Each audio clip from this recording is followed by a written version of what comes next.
bonjour. De quoi va-t-on parler aujourd'hui? Nous allons aujourd'hui parler de cette débroussailleuse que vous avez présenté déjà et coupe-bordure Ryobi et donc du carter fondu et que faire et faut-il vraiment acheter du Ryobi? Déjà un avis hyper positif sur cette machine, 4 sur 5, génial, peu de bruit, une vraie débroussailleuse que j'ai utilisée, 15 minutes, elle a fondu. Il est très optimiste de lui mettre 4 étoiles. Donc on va voir qu'en fait, quand je l'ai acheté, il n'y avait pas tous ces avis qui sont apparus 2-3 ans après, et c'est par cinquantaine que ça se compte, ces avis-là. Donc génial, peu de bruit, une vraie débroussailleuse qui fond, voilà. Donc ici, bonne pour la déchetterie, et puis ça me va parce que de toute façon j'en tirerai rien, je trouve plus de pièces. Ici, moteur fondu, encore une fois. Ici, vous pouvez lire littéralement fondu au niveau du moteur. Réparer cette débroussailleuse ne m'intéresse même pas et pourtant je vais quand même vous faire une vidéo pour vous montrer que pour quelques euros finalement on va peut-être pouvoir faire quelque chose. Et ici le manchon autour de... c'est exact, c'est effectivement ce manchon qu'on appelle en fait un carter qui a fondu autour du moteur. C'est pas véritablement le moteur qui a fondu. Alors de quoi parle-t-on? Vous allez le voir en image. Voici ce que l'on peut observer après avoir fait une coupe, une surchauffe. Le carter qui entoure le moteur ici, qui est en plastique, a bel et bien fondu et donc l'appareil ne tient plus rigide, il se replie sur lui-même, il se replie en deux. Voilà. Donc première chose à faire, c'est de contacter le magasin qui vous l'a vendu. Mais là, ce magasin ne vous donnera pas une suite très favorable puisqu'il vous annonce 70 € pour faire un devis.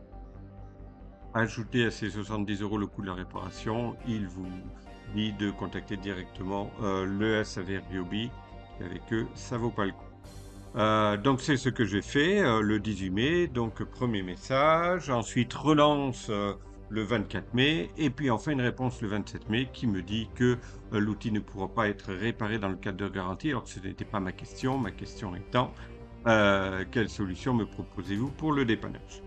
Donc réponse à côté, relance, relance, relance, relance, relance, relance, et lassitude. Donc j'ai laissé ça de côté. Et puis arrivé le mois de mars, devant me relancer dans l'utilisation du coupe-bordure, je me suis décidé à trouver une solution par moi-même en l'absence de réponse de ce fabricant, bien qu'il soit spécifié dans les caractéristiques de l'appareil, que ce soit en magasin ou sur Internet, que les pièces sont censées être disponibles pendant la période de 10 années.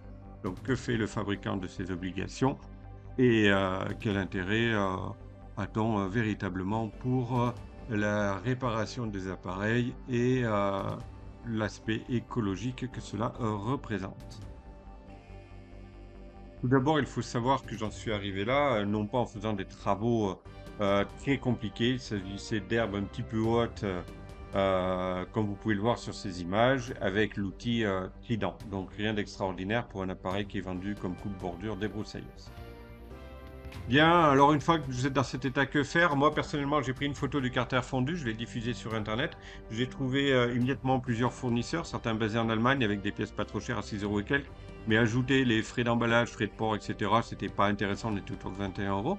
Et par contre, sur un site français qui s'appelle G ta pièce, G avec la lettre G, et de toute façon, je privilégie toujours les sites français, 12,50 € la pièce, plus livraison, j'en étais à 17 €.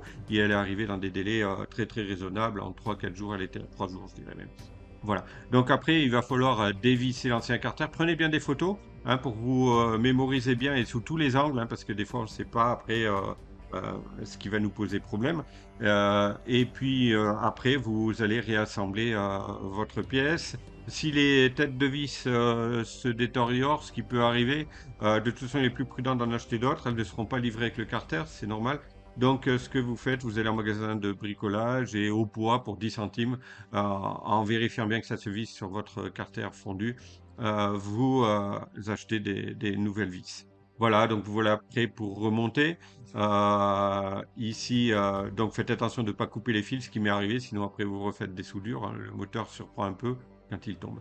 La pièce que je vous montre là possède un gros trou et un petit trou, donc il va bien falloir positionner les pièces en conséquence, puisqu'il y en a une qui a une grosse là, encoche là, pour aller dans le trou, l'autre elle est petite.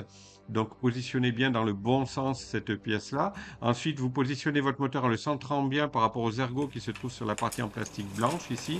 Donc il faut bien que ce soit centré, sinon vous aurez des problèmes pour fermer correctement. Ça m'est arrivé, je me suis posé bien la question au départ de ce qui m'est arrivé.